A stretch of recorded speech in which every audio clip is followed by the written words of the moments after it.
Well, good evening, everybody. Thank you all for coming. The great annual event for the GWPF is the annual lecture. In recent years, we've tended to have politicians. Last year it was the former Australian Prime Minister Tony Abbott. And it's not surprising that we have politicians, because the main focus of the GWPF is policy. That's what the P in GWPF stands for. But I thought this year it was about time we had a scientist to talk to us. And Professor Lindzen is the most distinguished living climate scientist on the planet.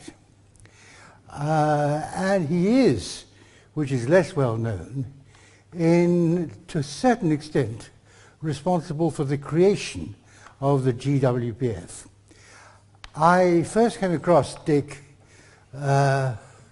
some 14 years ago when I was appointed by accident to the Economic Affairs Committee of the House of Lords, and which was then chaired by my good friend Lord Wakeham, who I'm glad is here this evening.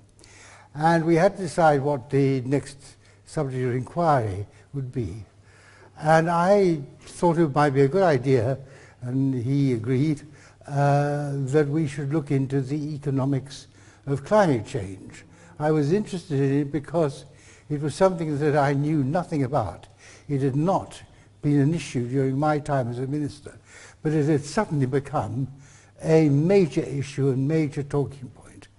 So we had an inquiry, and the most impressive witness we had was Dick Lindzen, professor of atmospheric physics at MIT in the United States, a chair he held for some 30 years, and he's now Emeritus professor. And his evidence, which pointed out all the complications that the media never mention and don't understand, this not only impressed me, but it impressed the committee, as a result of which we had a unanimous all-party report, which was the first report on the subject which expressed any caution and qualification about jumping to policy conclusions. So it is with the greatest pleasure, and it was, as I say, on the basis of that report that I wrote my book, and on the basis of the book that I founded the GWPF. So Dick, you were responsible for us. Anyhow, enough of that. It is with the greatest of pleasure at the time, on a particularly opportune day, when the IPCC has just produced its latest and most alarmist, apparently according to the media, I haven't had time to read it myself, the latest and most alarmist report on the climate and climate policy. It could not be a better time to have a lecture on Dick Lindzen's distinction, and there could be nobody more distinguished. Dick, over to you. Thank you.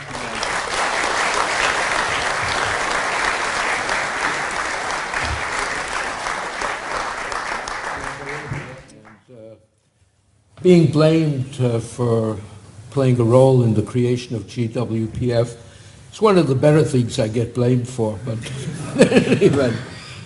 What I'd like to talk about tonight is something rather dear to my heart but obscure to everyone else, which is the narrative of global warming.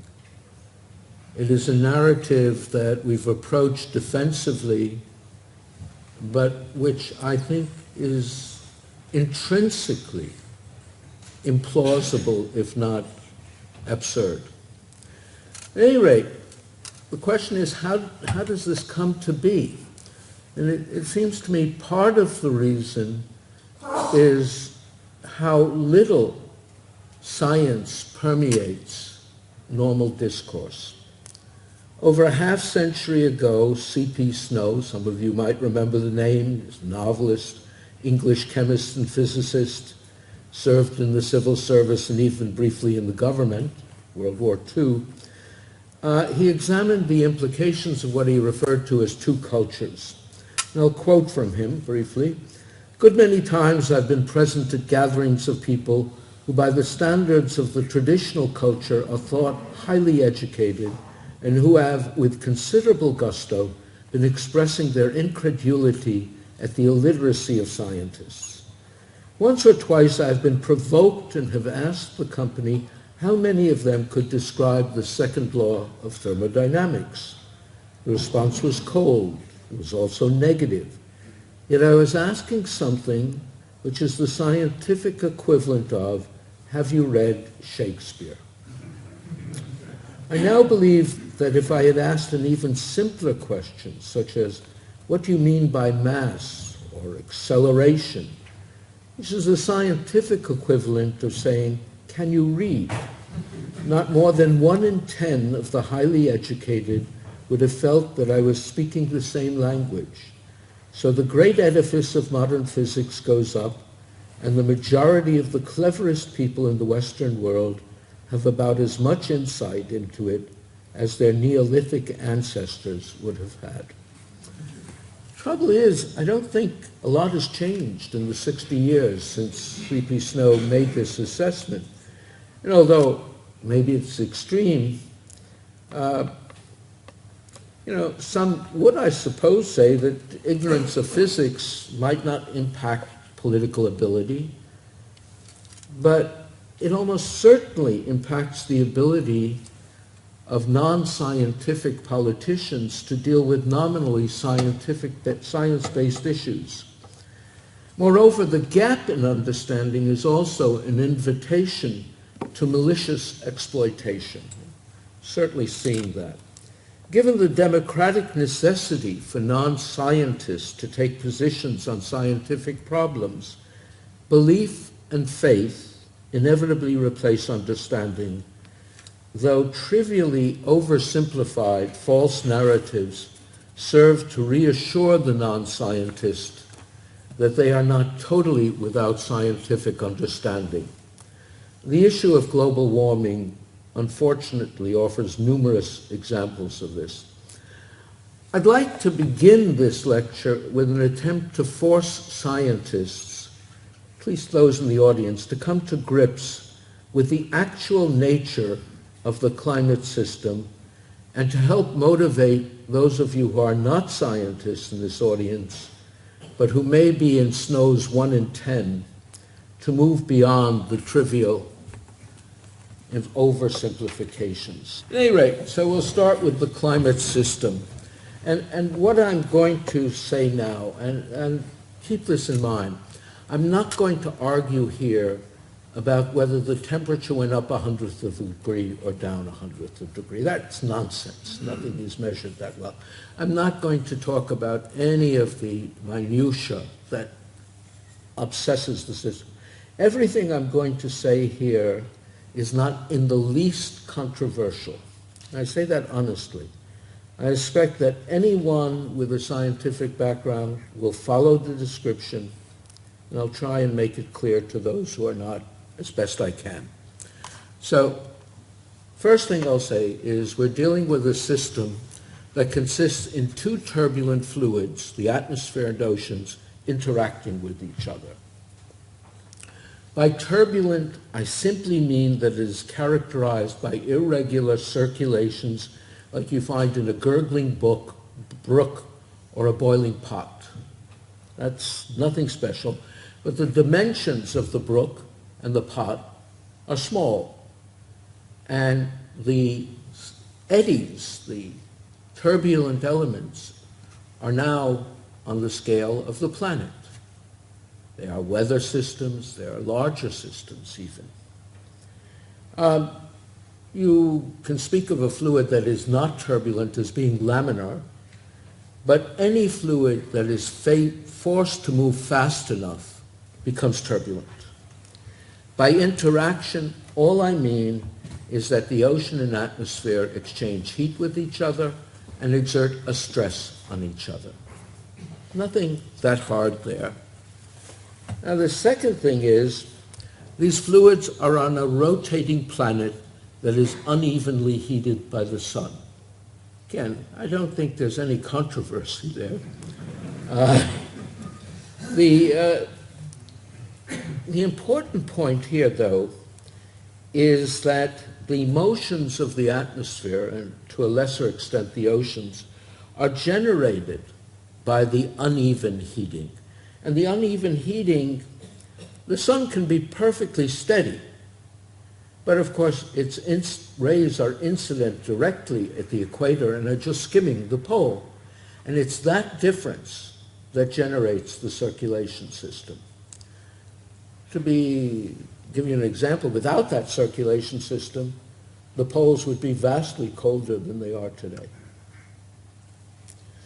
Okay, so that's one thing. Now, as far as the rotation goes, that has a lot of implications, but for our purposes, the most important is the heating is averaged around a latitude circle. Dynamic implications we can skip for this. Okay, the oceans have circulations and currents operating on timescales ranging from years to millennia, and these systems carry heat to and from the surface. Now here you have to understand, you're familiar with the atmosphere, most of you. I mean, you know, we live in it. The ocean, of course, is much denser, and its flow speeds are much slower typically than those in the atmosphere. The circulation systems have much longer time scales, and there are circulation systems that are essentially coupling the deep ocean with the surface that can take, you know, as long as a millennium or more. The important part about these circulation systems is they exchange heat with the surface. They carry heat from the surface into the ocean and back from the ocean back to the surface. What that means is the surface of the Earth is never in balance with the sun. There's always storage and release of heat from the oceans. So that's worth keeping in mind. We'll come back to it because the time scales become very important. Now, in addition to the oceans, the atmosphere is interacting with a hugely irregular land surface. That's a subtlety, but it's a good test in a way. You have the Himalayas primarily, but also the Rockies, the Andes, and others. The air has to flow around them. What you may not realize is not only does that distort the flow, but it excites waves in the atmosphere so that the distortions are conveyed around the Earth and play a vital role in regional climate. And that becomes a test of the models. Are they good at regional climate? And the answer is they're very poor at that. So there's a basic process that is there for testing. Now, a vital constituent of the atmospheric component is water in the liquid, solid, and vapor phases, and the changes in phase have vast impacts on energy flows. Each component also has important radiative impacts. Leaving the jargon apart, everyone here knows it takes heat to melt ice, and it takes a further amount of heat for the resulting water to become vapor or steam. That's something that I think everyone is comfortable with. Now, it is also the case, well, humidity simply refers to the amount of vapor in the atmosphere, and the heat flow is reversed when you have condensation of vapor into water and freezing of water into ice. Now, for instance, it is the release of heat when water vapor condenses that drives cumulonimbus towers, these huge clouds. And to give you just some sense of the energy involved, a single cumulus tower is releasing energy on the level of a characteristic H-bomb. I mean, these are important exchanges. Hurricanes are energetically huge compared to our weaponry. In any event, clouds consist of water in the form of fine droplets and ice in the form of fine crystals. Normally, the cloud is an area where air is rising and the condensed material is just being held up by the rising air until the ice particles and the droplets get large enough and heavy enough that they fall through the rising air. Then we have rain and snow. Now, essentially, this is important for its own energetics, but it's also important because the clouds, consisting in whether it's water-based or ice-based, are terrifically important radiatively. What that means is, of course, as you all know, they reflect sunlight, but they also absorb and emit in what is called the infrared, the heat part of the spectrum. And we'll come back to that in the greenhouse discussion, but for the moment, you should realize that although it's important that CO2 is a greenhouse gas, far and away the most important greenhouse gases, or substances I should say, are water vapor and thin clouds, cirrus clouds. Compared to these, CO2 is very minor. Okay. Now this one is sticky. I mean, this is the energy budget. This is where the greenhouse effect comes in and so on. The energy budget of this system involves the absorption and re-emission of about 200 watts per square meter. Doubling CO2 involves a 2% perturbation to this budget. So do minor changes in clouds and other features, and such changes are common. Now, first, I realized in speaking to friends who are not scientists, I better explain that watts per square meter is simply the unit by which we measure energy flow. Don't worry about its length or anything. Turns out the Earth receives about 340 watts per meter squared from the sun. About 140 watts are reflected back by the surface of the Earth, but mostly by clouds. So you have 200 watts, as stated here, net coming in. And if you were to establish balance with space, the Earth would have to emit 200 watts per meter squared. Now, the sun radiates in the visible, and it turns out that temperature determines where the peak in the spectrum is. Sun is 6,000 degrees. There, the peak is the visible. For the Earth to balance it, it would have to have a temperature of about 255 degrees Kelvin. Kelvin, I should mention, if you don't know, is simply centigrade beginning at minus 273. And that is something Lord Kelvin discovered long ago, that minus 273 degrees centigrade is the coldest you can be. It's where kinetic motions stop. And so if you start there, you have an absolute measure of temperature as opposed to centigrade, which is tied to water. Okay, so essentially the Earth is emitting at 255 Kelvin, and there the spectrum is in what's called the infrared, thermal radiation. Okay, that's fine if you have no atmosphere. Now, one has performed a trick already. One has no atmosphere but has clouds to reflect sunlight, but let's skip that for a moment. Now, unfortunately or fortunately for us, the Earth does have an atmosphere and oceans, And this does introduce a lot of complexity into the system. And so I'll warn you beforehand, what I'm going to say now it doesn't require much understanding, but it requires concentration. If you want, you can read it later if I'm not clear enough. But let's start how the issue works. The ocean begins evaporating. So the atmosphere now has water vapor. The water vapor absorbs very strongly in the infrared. So now the surface of the Earth can no longer radiate to space. It's get blocked by the water vapor. What happens when you're heating it? Well, the surface is heating up, and then there's conduction, so it heats the air next to it. So you now have hot air and it's colder above. What happens when that? You start convecting. It starts boiling like a boiling pot. Now, there is a difference, however, because you're dealing with the scale of the atmosphere. It's, kilometers.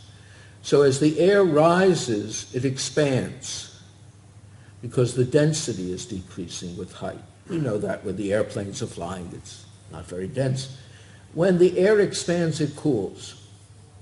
And this has a very important impact on the greenhouse. Because it says when you turbulently mix the atmosphere with convection, you don't get a temperature that's homogeneous, you get a temperature that's decreasing with height. Now the process is more complicated than that, but it ends up giving you something like 7.5 degrees centigrade, 6.5 per kilometer. So the atmosphere is now getting colder with height, and we know that. Now, what happens then is twofold.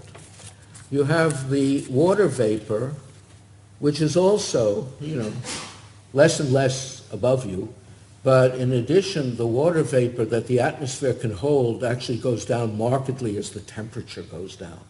At any rate, as a result of all of this, there is some height where there's so little water vapor above you that now the radiation from that height can reach space. Okay? That height now must have a temperature of 255. Okay? That's fine. But now we've said convection means the temperature is increasing as you go down. So if the level where the radiation can leave to space is 255, the ground has to be warmer. Has to be about 33 degrees Kelvin or centigrade warmer, 288. That difference is referred to as the greenhouse effect. Now, that is actually not as complicated as it should be, because, okay, we talk about water vapor, but if you have any of these thin clouds and they're above the level of radiation of emission, which is about 5 kilometers in the atmosphere, the clouds can be well above that. And they absorb so strongly that the radiation coming from the water vapor can't make it to space. It gets blocked by the clouds, and the emission level is the top of the cloud. So you have a fairly messy situation, and now if you add CO2 to it, what happens?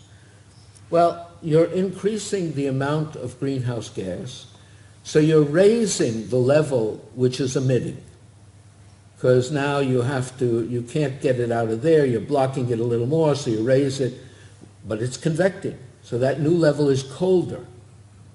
And because it's colder, it's not balancing the incoming radiation. It's no longer 255, it's a little bit colder. And so for the system to return to any sort of balance, the whole system has to warm. That's greenhouse warming from CO2. And when you do the calculation, it would be equivalent to changing the energy balance. We said this involves 200 watts per meter squared by about 3.5 watts per meter squared. That's about 2%.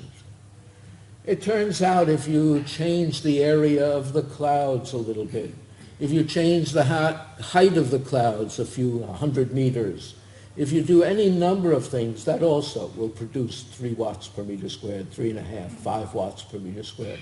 The system has innumerable degrees of freedom. Okay, That's the tough part. Now, the next part is also important.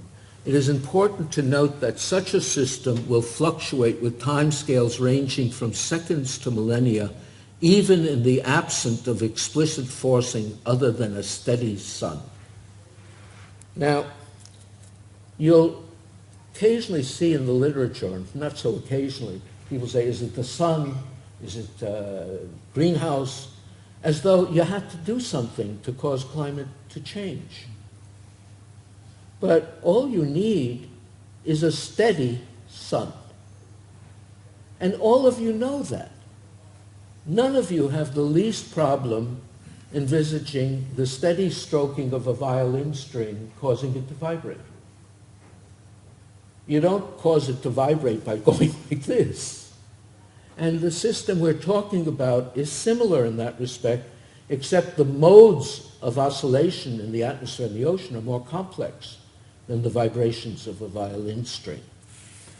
But, you know, essentially it's saying that for the atmosphere and the ocean, given the massive scale of the ocean especially, the time scales for oscillations within this system that have no explicit forcing can be as long as 1,000 years or more, and certainly much longer in most cases than our instrumental record.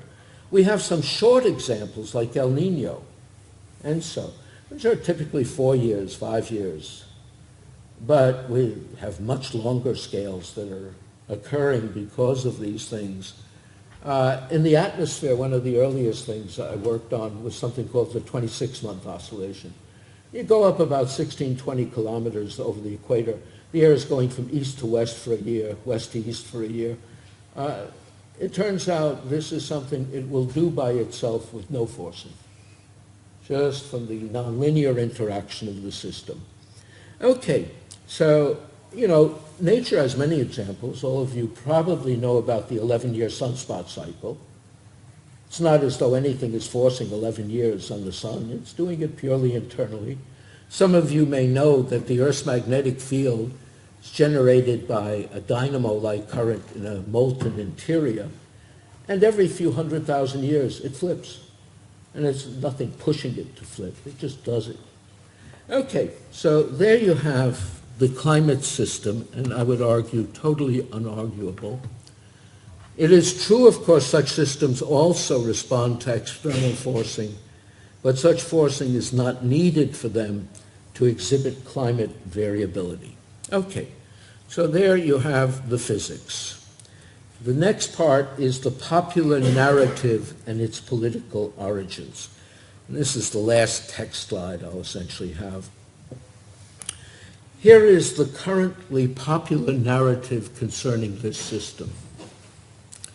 The climate, a complex multi-factor system, can be summarized in just one variable, the globally average temperature change, and is primarily controlled by the 1 to 2% perturbation in the energy budget due to a single variable, carbon dioxide, among many variables of comparable importance. Now, I would suggest this is an extraordinary pair of claims right off the bat. It's based on reasoning that borders on magical thinking. And yet it is the narrative that has been widely accepted even among many skeptics. This acceptance is a strong indicator of the problem Snow identified. Now, it goes further. Many politicians and learned societies endorse CO2 as the controlling variable, and although mankind's contributions are small compared to much larger but uncertain natural exchanges of CO2 with both the oceans and biosphere. Biosphere means plant life on Earth. We're confident that we know precisely what policies to implement in order to control CO2.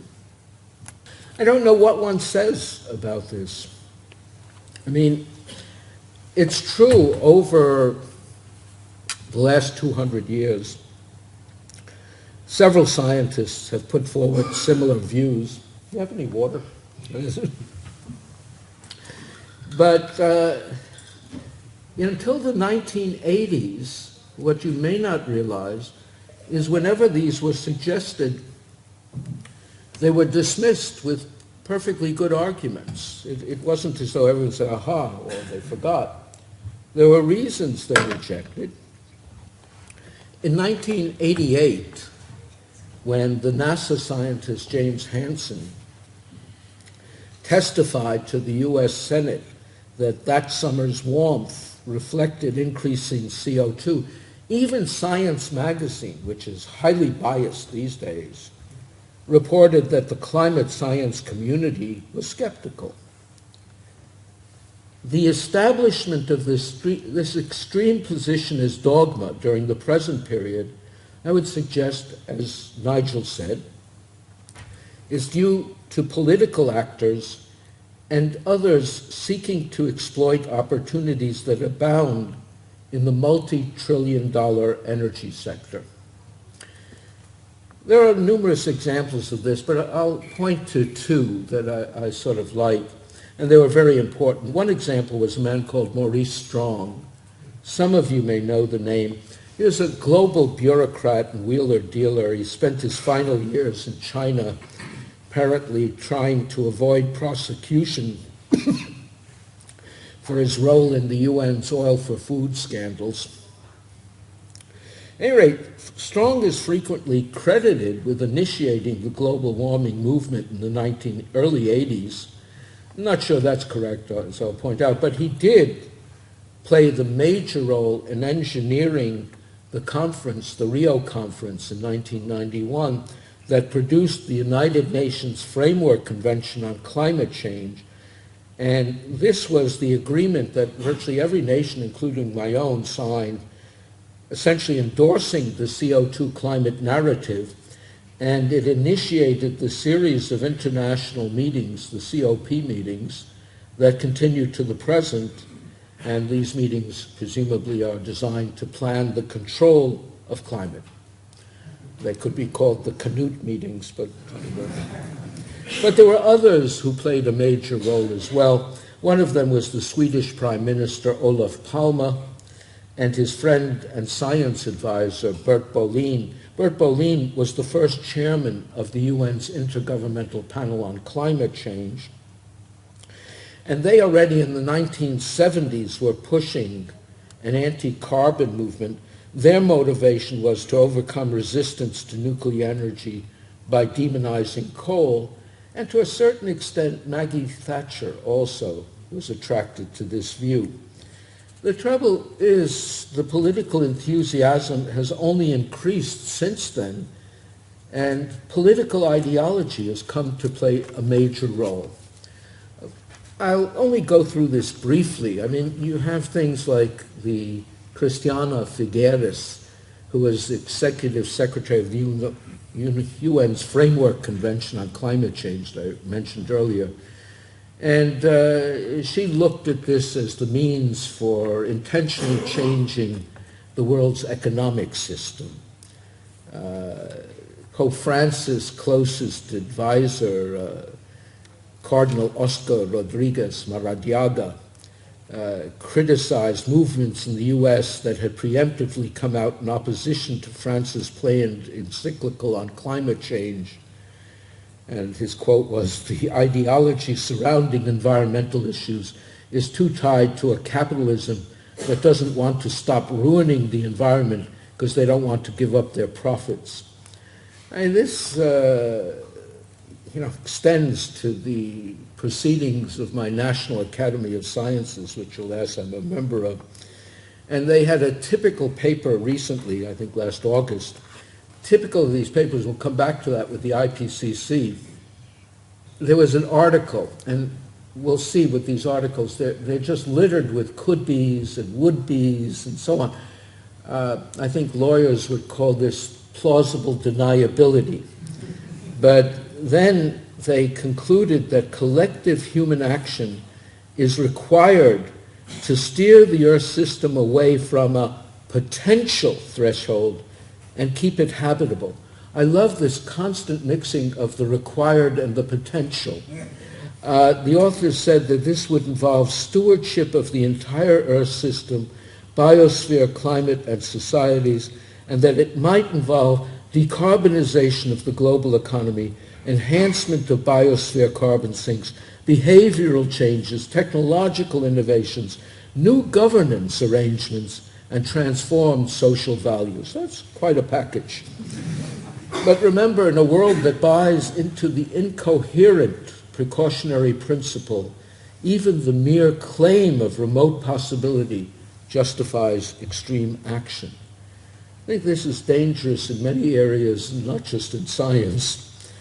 But the question is, what are they seeking? And I would argue that what is happening, and I don't know if it's true in England, but I feel this strongly in the States, where the left and the regulatory states backed by the wealthiest people in America. And you have this odd thing where the left in the US is now the wealthy, the middle class and working classes are the right, and then when you get to the classes that are on welfare, they're back on the left.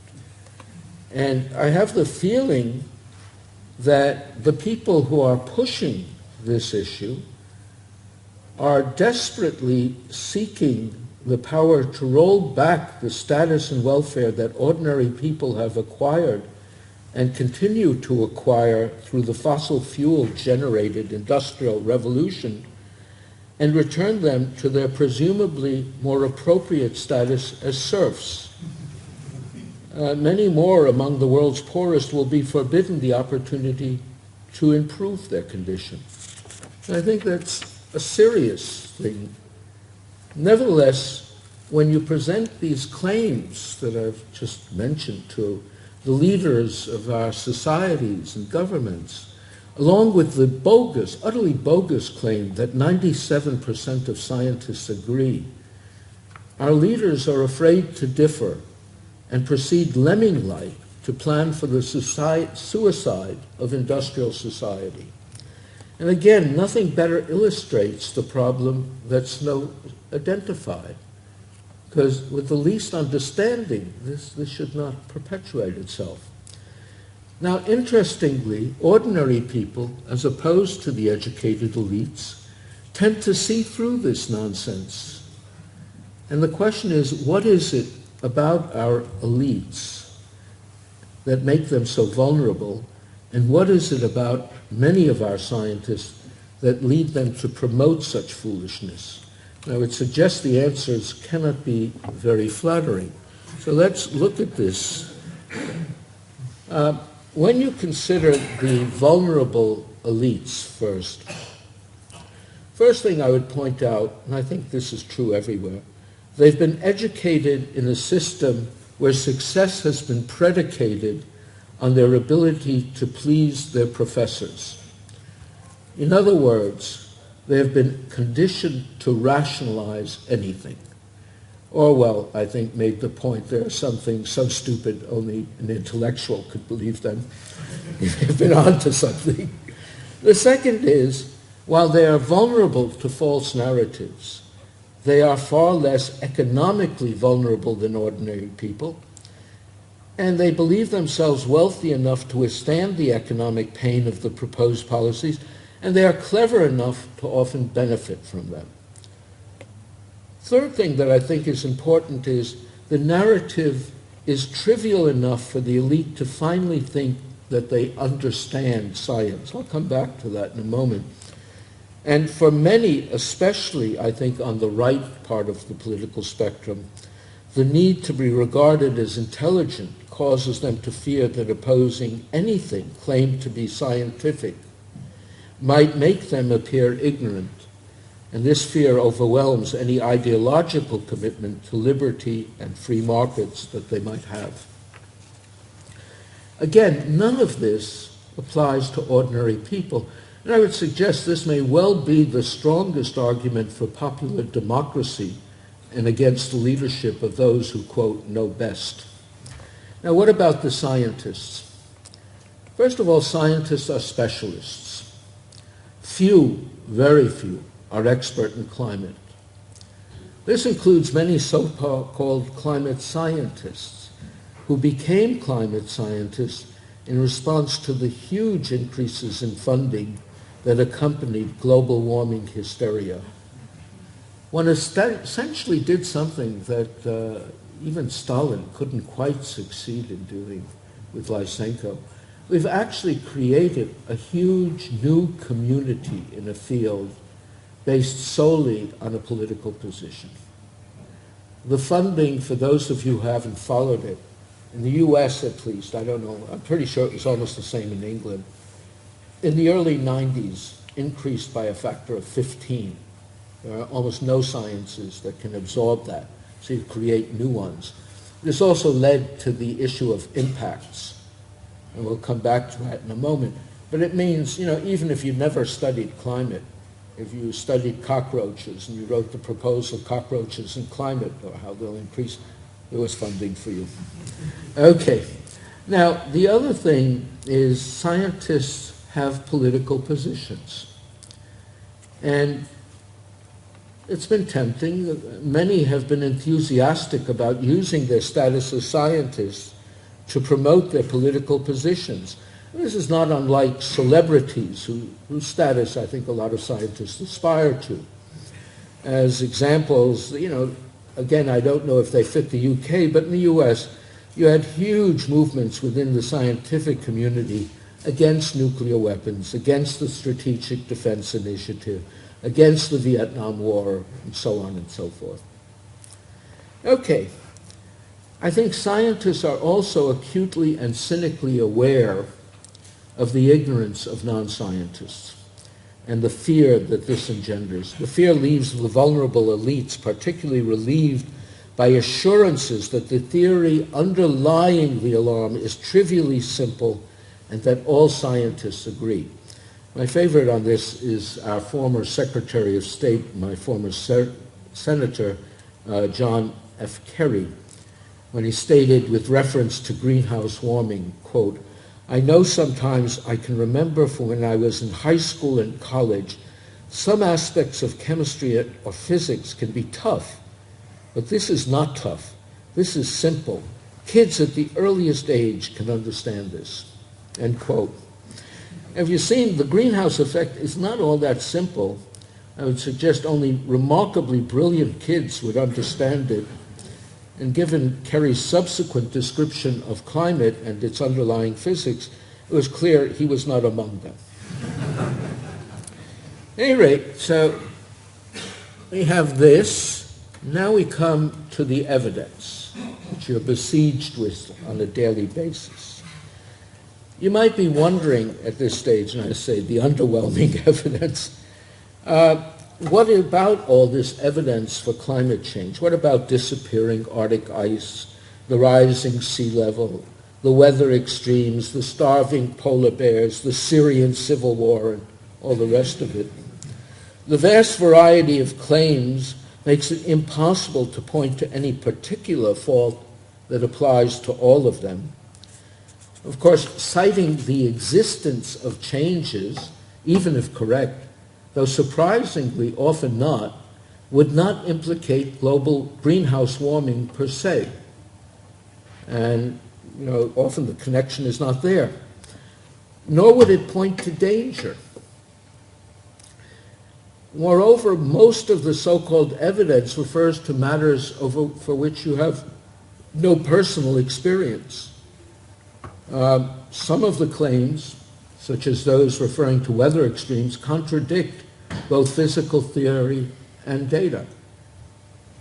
The purpose of the claims is quite obvious. It is to frighten and befuddle the public and to make it seem like there is evidence where there is in fact none. If there is evidence of anything, it is of the correctness of C.P. Snow's observation. Some examples will show what I mean. Let's go through a few. First, logically, for something to be evidence, it must have been unambiguously predicted so that it is a test that could be failed. This isn't sufficient condition, but it is necessary. Now, I have a figure here which illustrates how silly this can be. What this figure does is show the IPCC model forecast for the summer minimum in Arctic sea ice in the year 2100 relative to the period 1980 to 2000. So they're saying, you know, how much is it going to go down from that period? And each of these curves is a different model.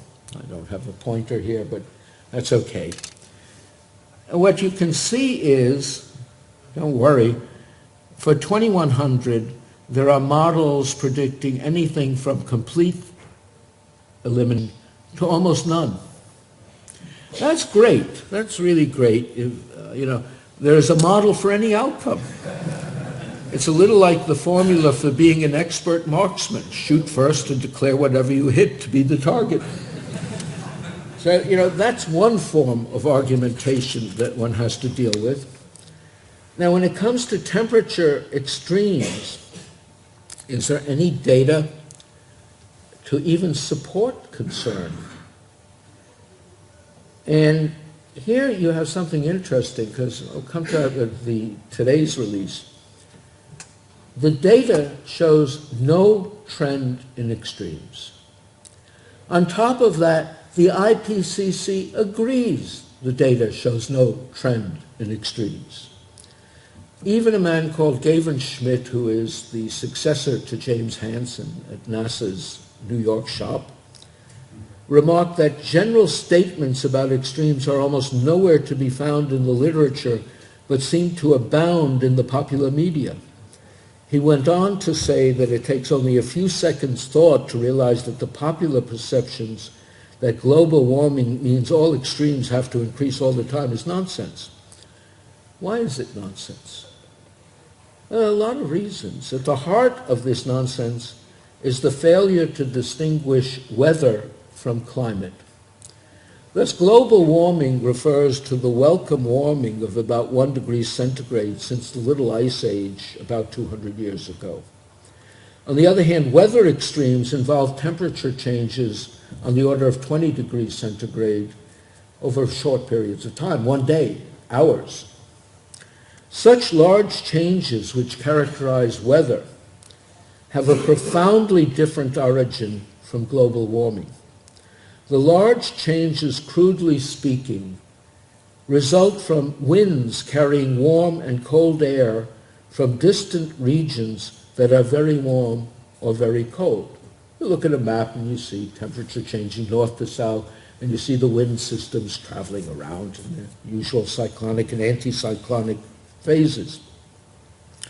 Okay, so essentially these waves, the strength of the wind in these waves, depends on the temperature difference between the tropics and the pole. Okay? And what do the modelers claim? They claim in a warmer world, the poles will warm more than the tropics. What will that do to the difference? It'll reduce the difference. So the waves, instead of getting stronger, will get weaker.